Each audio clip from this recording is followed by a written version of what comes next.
Hello everyone. So I hope you are fine at your places. So in the previous lectures we have completed the plane wave or parallel plane waveguides. We have discussed the modes. we also discussed the phase velocity, cutoff velocity, and much more things we have discussed in the last chapter. So this is very important topic we have to discuss now. This is about the rectangular waveguides. We will discuss the introductory parts, and later on we will discuss about the modes. We will derive some derivation and solve some numerical portion related to this topic. So please study this carefully. So this is about the rectangular waveguide. In the parallel plane waveguide, I have told you there was two parallel plates, so in which waveguide have to travel. So there are some different modes.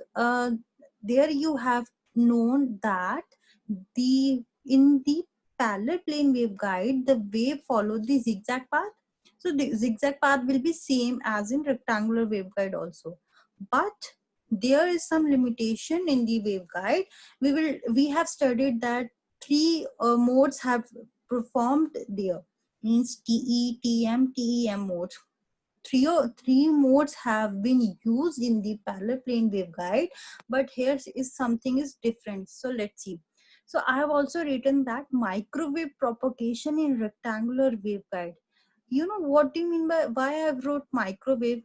It is similar EM wave also. In the sometimes in question they ask microwave propagation. So that's why I've introduced here. The microwave is same as EM wave.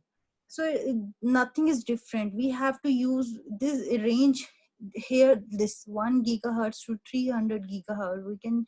We have to use in between this range for the EM waves. So means electric field intensity and magnetic field intensity combinedly form the EM wave.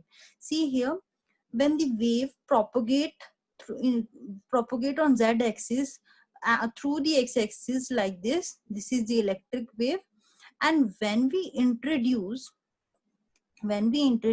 the magnetic wave, see, this is magnetic wave. Both the electric and magnetic wave propagate on z-axis, but their starting axis should be different. Electric wave will be at x-axis and magnetic from will be y-axis. So this is the propagation of the magnetic wave. So on combined, this is formed the EM wave, means the electric portion. See, this is the rising amplitude, this is the falling amplitude for the electric wave. So it is horizontal towards the y. The electric wave is towards the x-axis, it is towards the y. So this is about the propagation you need to know about the EM wave. So in the rectangular waveguide, what happened? So suppose this is the 3D view for a rectangular waveguide.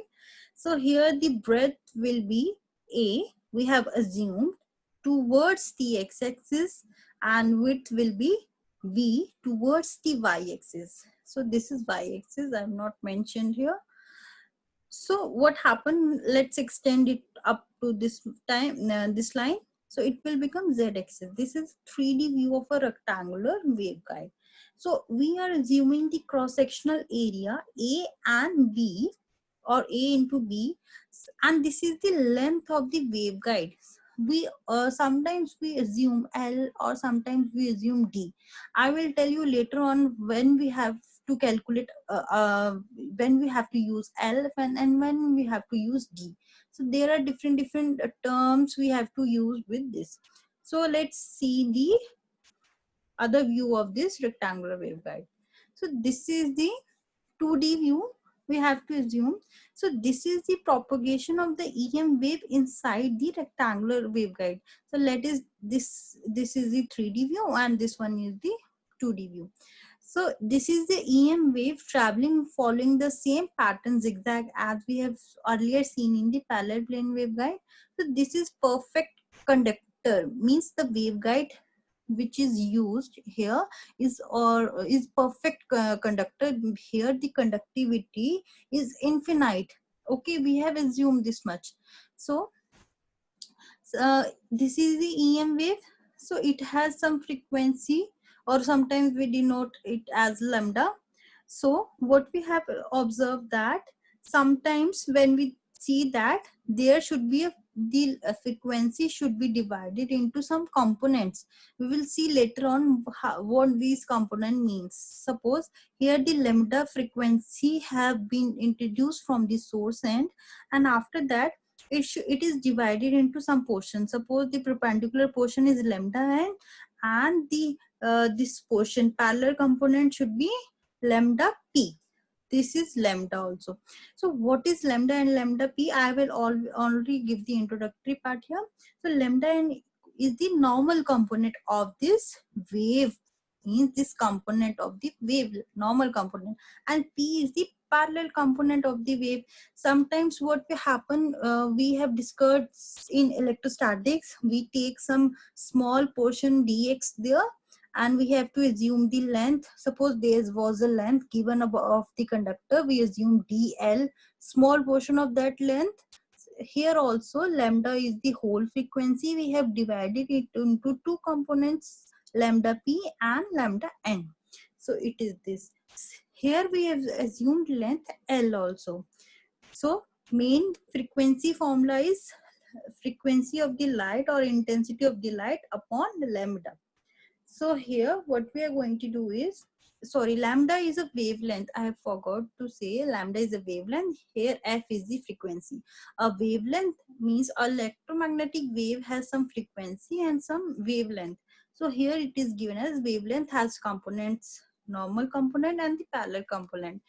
Please remember that many times they ask the question, if you have a multiple choice question test, they will ask that what type of conductor is used in the waveguides, or they will specially mention parallel waveguide. So this is about the formula, and how we going to discuss the normal component. It will be like lambda upon cos theta. The parallel component should be lambda upon sin theta, where theta is the angle of incidence.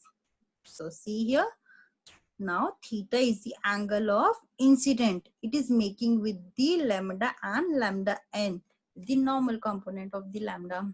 Okay, so wavelength of impressed signal. What is impressed signal? Means EM wave. This is a technical language I've used. Impressed signal means the EM wave in the unbounded medium. So remember this unbounded medium. We are using these kind of terms in the derivation part, bounded conditions, unbounded condition. There you will clear about these conditions. So don't get confused now. So let's talk about modes. In the parallel plane waveguide, we have used TE mode, TM mode, and TM mode both. We have used transverse electric mode, transverse magnetic mode, and transverse electromagnetic mode. There we have used three modes. But now in the rectangular waveguide, only this mode will work, this mode will work, but this mode will not work. Okay, so also remember that TE mode is based on the voltage, TM mode is based on current. Okay, if TEM mode is present, then TEMN we have to assume, and TMMN we have to assume. M with respect to A and N with respect to B. So we will discuss more about this topic in the next video, where we will derive some derivation regarding the modes. We have to follow the derivative part, and this will be a lengthy part, so don't get confused now. I'll discuss in a very steep manner. I'll discuss step by step how these modes are going to utilize in the next topic. So we'll also discuss a numerical part regarding to this topic. So thank you for watching this video.